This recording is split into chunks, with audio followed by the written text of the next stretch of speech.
तोड़ के दिल हमर करा के देबे,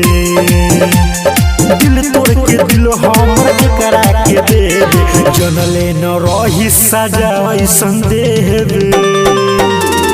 धोखा देके का जिए न देबे, जान हमर बन के तू जानो का लेबे, जानो का लेबे,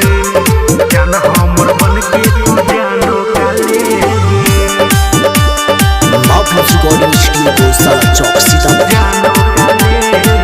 हमारा प्यार में कमी का पहिले काहेला दोसरा से दिलवा गइले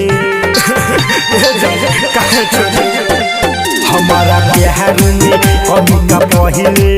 काहेला दूसरा से दिलवा गइले, अरे पैसे तू कब भी कइबे।